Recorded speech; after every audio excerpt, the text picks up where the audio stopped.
All right, let's set the scene. Imagine you're deep in the trenches, yeah. AI research. You're training a transformer model, day in, day out, pouring in data, optimizing, just hoping.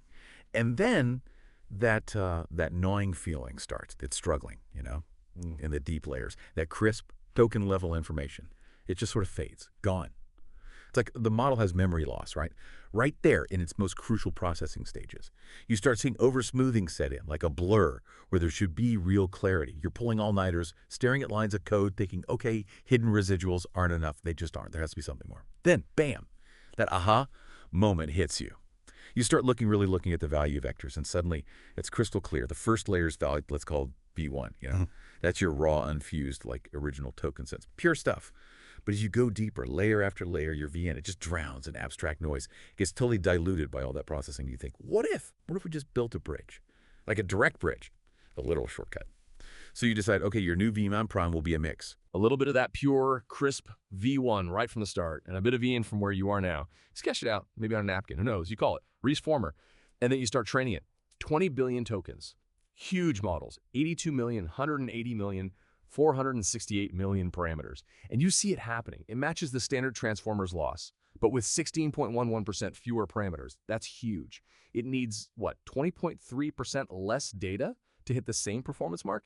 And downstream tasks, reasoning, things like that, an average of 1.7 points better. Suddenly, things like neutrino, dense former, and they just can't keep up. You check the gradients, the learning rates. It's not just faster training. It's actually smarter information flow, so you push further. What if you share that V1 across all the layers? Call it SVFormer, shared value former. Suddenly, your KV cache drops by nearly half. That's massive for inference. Okay, sure, short sequences lag a little bit behind some other methods, but long sequences, we're talking 64,000 tokens long, it outperforms GQA and CLA. And you can even mix it with GQA for even better KV efficiency. You look under the hood at the attention mechanism. The standard transformer, it clings to trivial tokens, right? These attention sinks just hog the focus.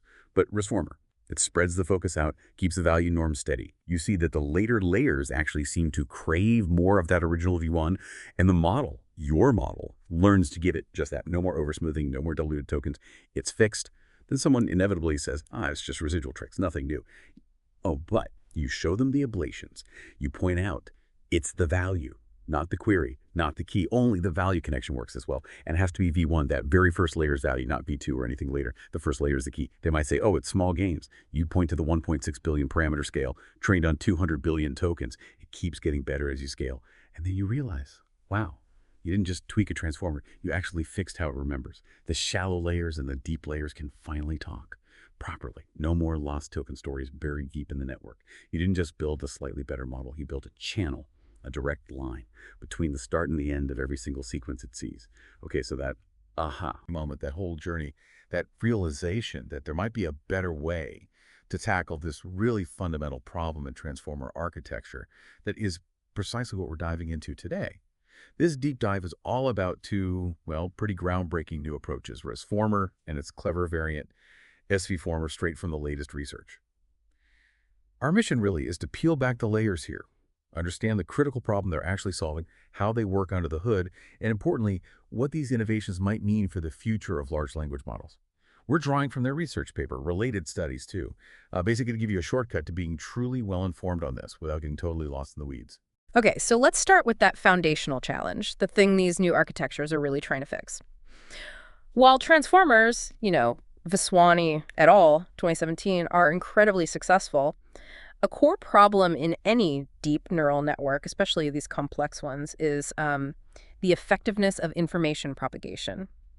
Think of it like passing a secret message down a really long line of people. Right, the telephone game. Exactly like the telephone game. Each person processes it, maybe adds their own little interpretation, and by the time it gets to the end, the original message can get pretty distorted. So you're saying as the network gets deeper, the original raw details from the input, like the very first word in a sentence maybe, they just kind of wash out, they get lost. Precisely. And this leads to something researchers call oversmoothing. Imagine taking a really high-resolution photo, and then layer after layer, you keep applying a blur filter. You rapidly lose the sharp details, right? The individual features just vanish into a kind of haze. In a transformer, the attention mechanism, which is supposed to let the model weigh the importance of different input parts, starts to act like that blurring filter, like a low-pass filter, basically. So the representations of individual tokens, your original like pixels of information, they become more and more similar to each other as they pass through more layers. Ah, okay. So instead of keeping that crisp detail, everything just becomes a bit fuzzy, yeah. Yeah. The general gist of the sequence takes over, but those fine-grained, unique token-level features, the little nuances, they get diluted. Yeah. That sounds like a real headache if you need the model to understand subtle differences, or maybe remember specific details from the start of a really long piece of text. Exactly. That's the core problem. The original information about individual tokens gets all blended together. Studies show there's low similarity between initial token embeddings and deeper hidden states. And, people have tried to tackle this before. There was Neutrino, which tried to help by looking at the difference between value vectors, but that was after the attention operation. Okay. And then there was DenseFormer. That applied learnable dense connections, but from all the previous hidden states, and again after the MLP part. What was interesting there, though, was their learned coefficients showed that deeper layers do seem to need more of that initial information. Right. Which kind of begs the question, right? If these existing methods aren't quite cutting it, where else in the transformer's guts can we, intervene to make sure that vital initial info isn't lost way down deep in the network? And this, right here, is where ResFormer steps in with what feels like a really innovative idea. These value residual connections. Now, if you're thinking about a transformer, it uses self-attention. That involves queries, keys, and values.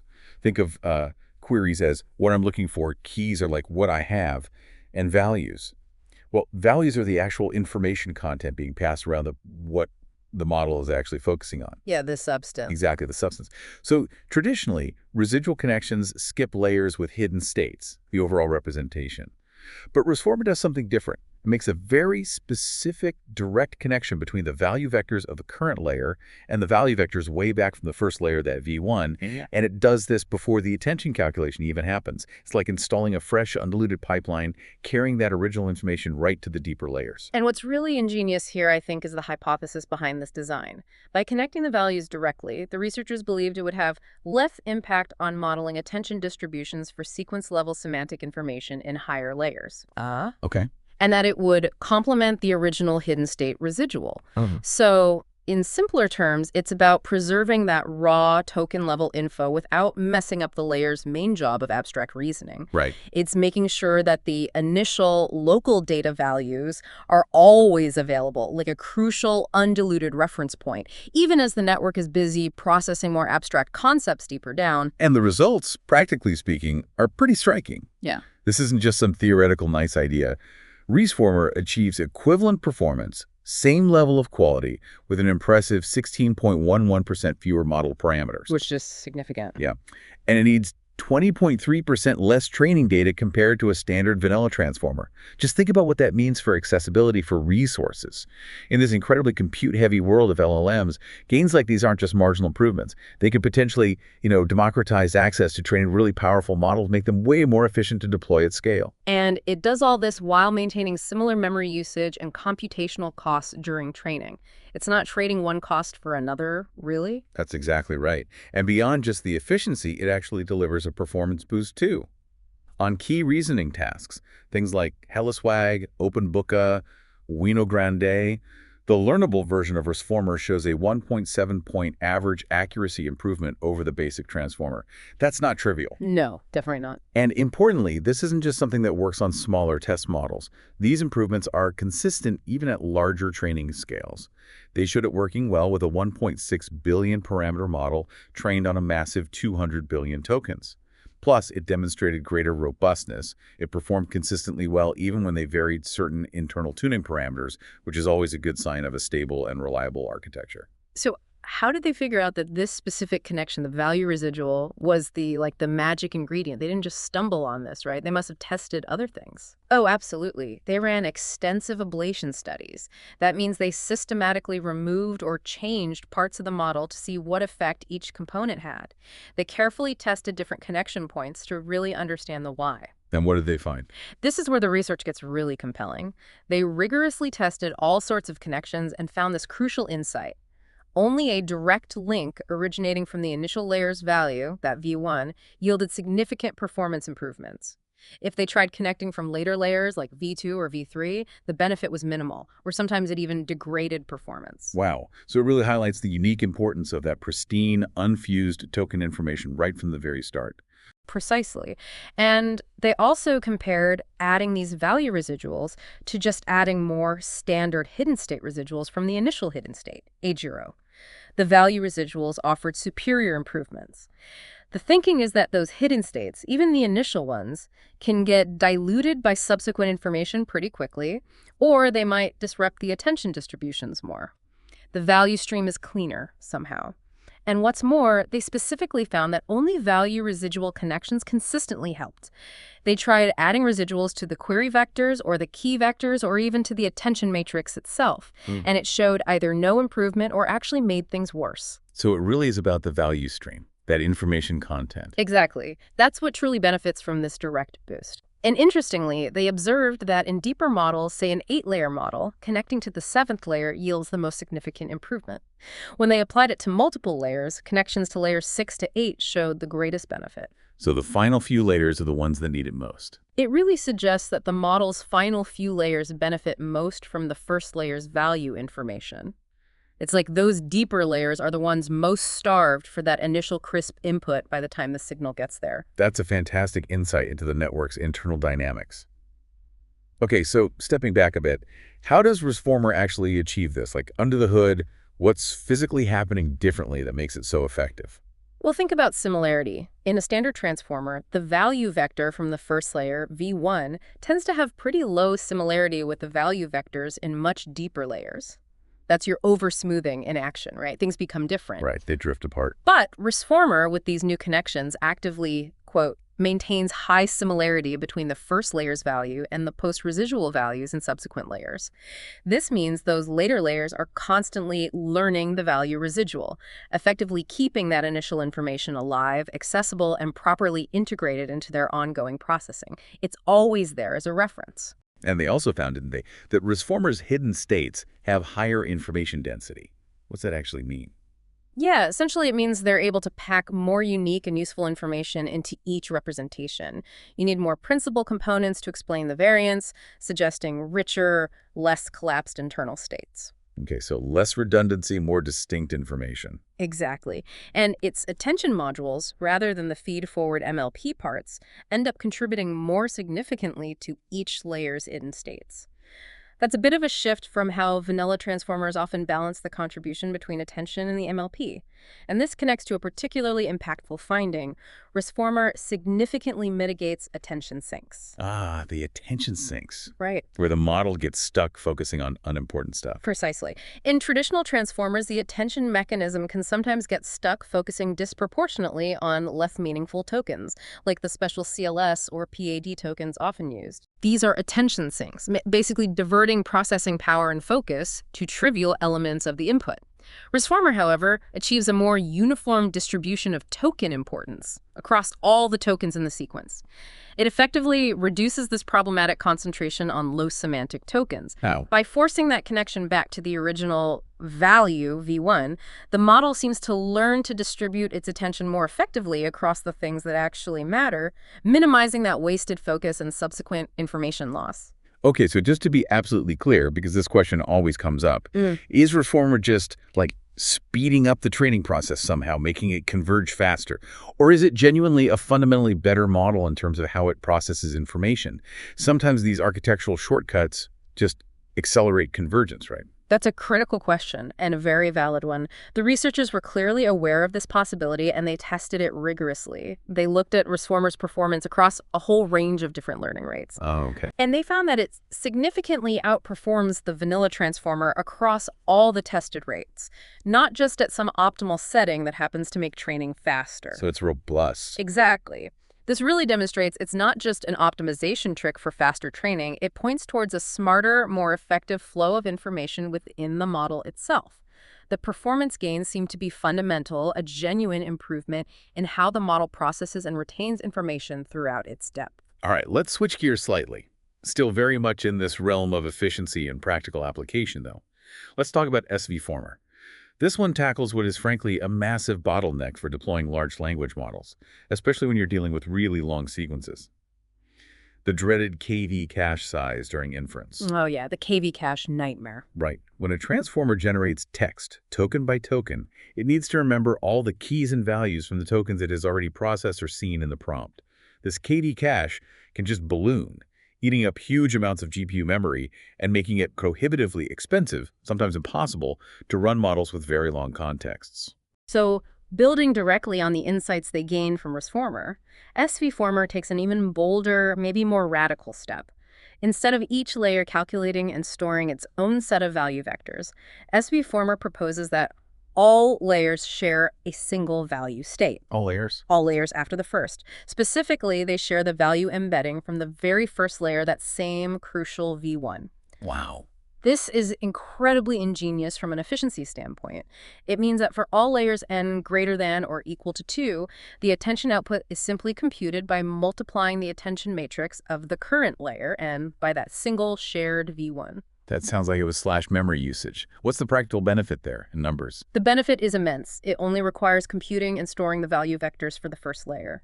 The bottom line is that this saves nearly half of the KV cache during inference, almost 50% reduction. It's huge. It dramatically reduces the memory footprint, which makes these large, deep transformer models far more feasible to actually deploy for applications that need long sequence inference.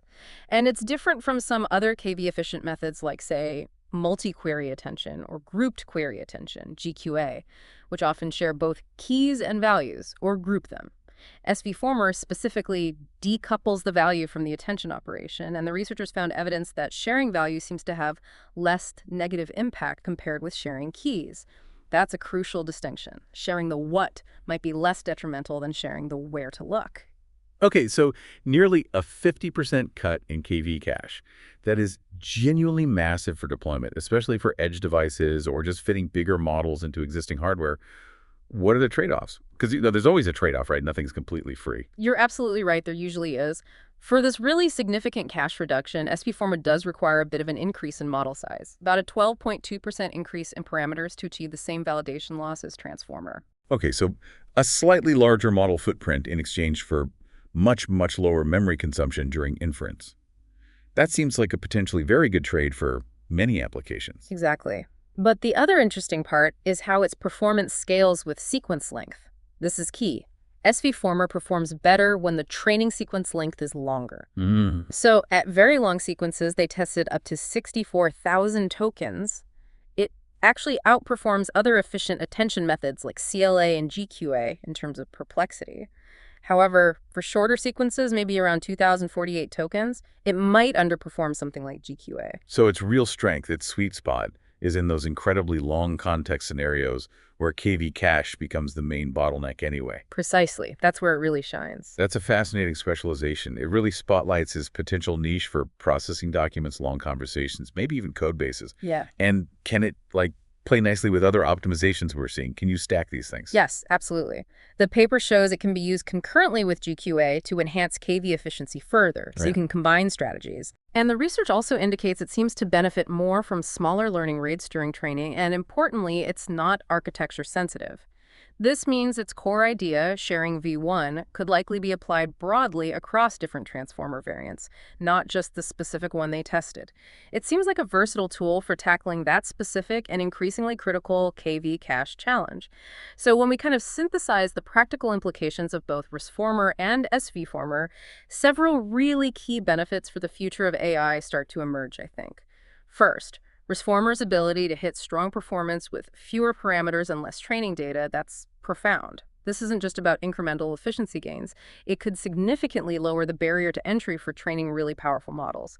It makes advanced AI potentially more accessible to a wider range of researchers, startups, organizations. Democratization, in a way. In a way, yes. Second, SVFormer's significant reduction in KV cache size is a direct, practical answer to one of the biggest deployment headaches we face right now. It makes these large, deep transformer models much more feasible to deploy in real-world applications, especially those that demand the processing of very long sequences. Think analyzing entire legal documents, summarizing hour-long meetings, or enabling incredibly extended, nuanced chatbots.